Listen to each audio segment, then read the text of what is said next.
Good afternoon, Year 8. Today we're continuing with the Dickensian characters. That's his characters created by the writer Charles Dickens. We looked at Scrooge last time. These, from A Christmas Carol, this family, the Cratchits that we're looking at today, are from the same novel, and we're going to look at how Christmas and the Cratchits are presented by Dickens in A Christmas Carol. But before we do that, we need to do the do now. We want to, and what you're going to do is consider how the way you celebrate the season, Christmas that is, might be different from Victorian times. Now, some of you may know about Victorian Christmases and the impact of the Industrial Revolution and so on. You can draw on that.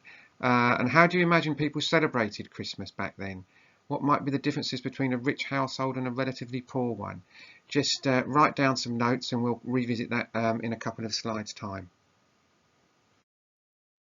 Our learning objective today is to explore how a Victorian Christmas is presented via the Cratchits. Via just means by using, by way of, it literally means via the Cratchits.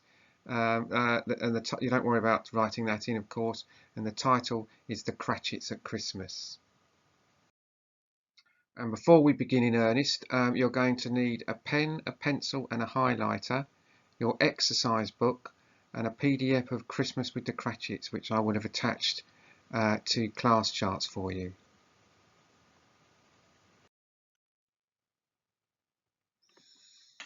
Now, just to go back over the do now and make sure we're all thinking about things in the right way, the question was, or the task was, consider how the way you celebrate the season might be different from Victorian times.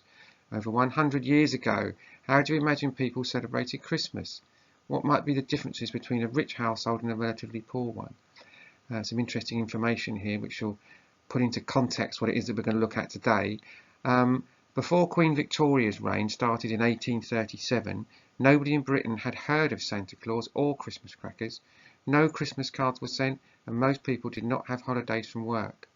The wealth and technologies generated by the Industrial Revolution of the Victorian era changed the face of Christmas forever. In the beginning of Queen Victoria's reign, toys were handcrafted and expensive. Only the rich could afford those toys.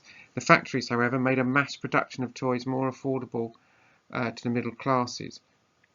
In a poor child's stocking, which became popular around 1870, only an apple, orange and a few nuts could be found.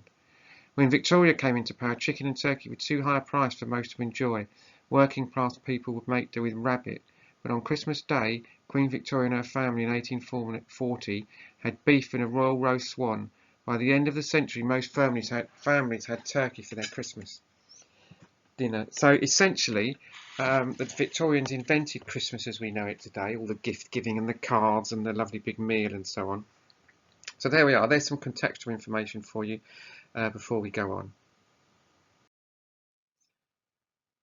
Your task for the next 15 minutes is to read the extract very carefully, ready to complete today's lesson.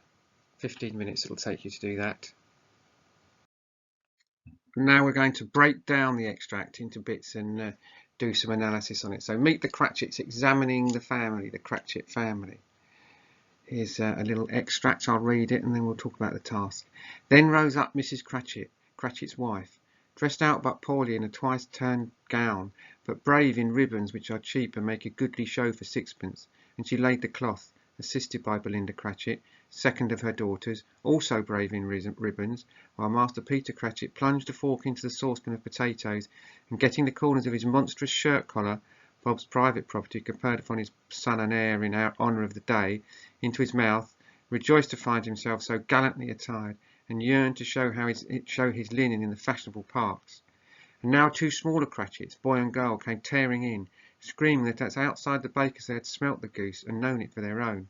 And basking in luxurious thoughts of sage and onion, these young Cratchits danced about the table and exalted Master Peter Cratchit to the skies, while he, not proud, although his collars nearly choked him, blew the fire, until the slow potatoes bubbling up knocked loudly at the saucepan lid to be let out and peeled.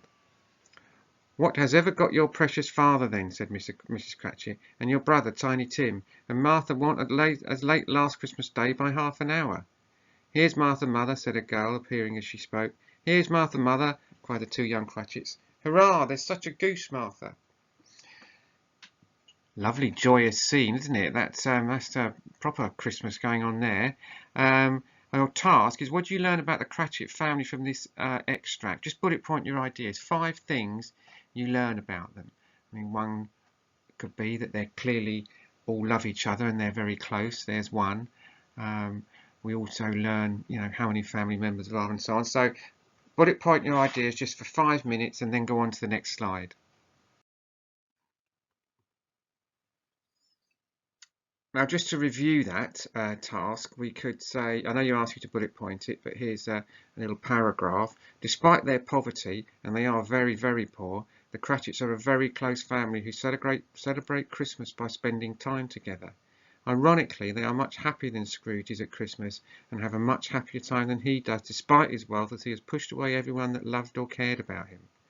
So you might have written in your bullet points, Mrs. Cratchit is wearing a dress that has been turned twice, meaning the fabric has been remade into a new model of dress twice. There are many children. Peter Cratchit is wearing his father's shirt for Christmas.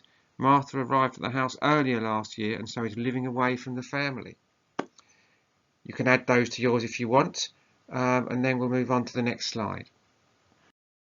So just to give you some context about where this fits into the book, your extract is taken from Stave 3. The sections of the book in A Christmas Carol are called staves, which is usually a musical term of A Christmas Carol. And Scrooge is being taken around and shown life by the ghost of Christmas past, present and future. That's 3 ghosts. He goes on 3 journeys.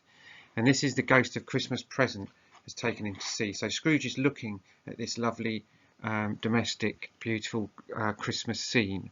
And the second spirit, the Christmas ghost of Christmas present, shows Scrooge how his clerk, because Bob Cratchit works for Scrooge, and his family are celebrating Christmas in poverty. Now, as we learnt earlier on in the introduction to this module, Charles Dickens, the writer, was very keen to make Victorian wealthy and middle class people understand how it was that the poor lived. So the Cratchit family represent the poor in A Christmas Carol. Although Bob Cratchit has a job working for Scrooge, unsurprisingly, he earns very little and not enough to pay for the medical treatment Tiny Tim needs. That's the little boy with the crutch. Scrooge is meant to learn a lesson by looking at a family enjoying themselves despite their situation being that they're incredibly poor. So your task for 5 minutes, what do you think the lessons Charles Dickens would like his readers to learn? Why do you think Dickens includes this in his novel? Can you make links to any contextual information? Well, I've kind of done that there, haven't I, talking about how Dickens was a writer who wanted to make the middle and upper classes of Victorian society aware of how the poor lived. Because at that time, the middle and upper classes thought that if you were poor, then it was your fault. And that it is because you were lazy or something. Whereas this chap, Bob Cratchit, has a job, he works hard, he loves his family love him, he's an exemplary character, but he still hasn't got any money, and he still can't afford the treatment for his son. So that's the contextual information that Dickens is trying to show to Victorian readers. So what do you think the lessons are that Dickens is trying to that the ghost is trying to teach Scrooge? Just 5 minutes for that. This is Scrooge talking to the ghost. Spirit, said Scrooge with an interest he had never felt before, tell me if Tiny Tim will live. I see a vacant seat, replied the ghost, in the poor chimney corner, and a crutch without an owner carefully preserved. If these shadows remain unaltered by the future, the child will die. No, no, said Scrooge. Oh no, kind spirit, say he will be spared. So Scrooge is starting to learn a few things here, and you may have written as the type of lessons that he's learning. He might have learnt humility, he might have learnt some responsibility, and he might have learnt some sympathy. Now, all these are valid lessons for Scrooge to learn. By showing Scrooge the consequences of not caring for others, especially Bob as his employee, Dickens is also forcing the reader to confront their own behaviour and how they treat others. Dickens felt strongly that Victorian society ignored the poverty of its underclass. On the one hand were the rich who enjoyed comfort and feasting at Christmas, and on the other were children forced to live in dreadful conditions in workhouses. He uses Scrooge's slow realisation of how he has behaved in the hope that others will do the same. And it's important to remember, year 8, that 70% of the population of London live below the poverty line. So that's 3/4 of people who lived in London didn't have enough to eat or somewhere to live. So it wasn't, it was a huge problem that people ignored, that Dickens was trying to draw their attention to.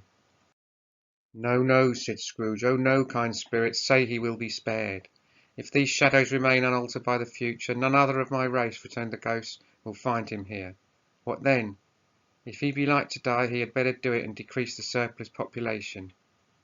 Scrooge hung his head to hear his own words quoted by the spirit, and was overcome with penitence and grief. So in the past, when Scrooge has been asked about, people who are unwell, he said, "Well, better off they die and decrease the population." Now he's seen what the actual impact of that is. He hangs his head with penitence and grief. So use the short extract above to respond to the following question. How does Dickens show that Scrooge is changing? So use a appeal format here. Dickens shows Scrooge is changing, is becoming more sympathetic, for example, when he has Scrooge say your quote, and then your close word analysis on the quote, and then your link to some context. So that's 10 minutes for that. Thank you, Year 8. Well done. Now, the task I want you to send me on or to upload to Class Charts is the last one you did there, the last question that you asked.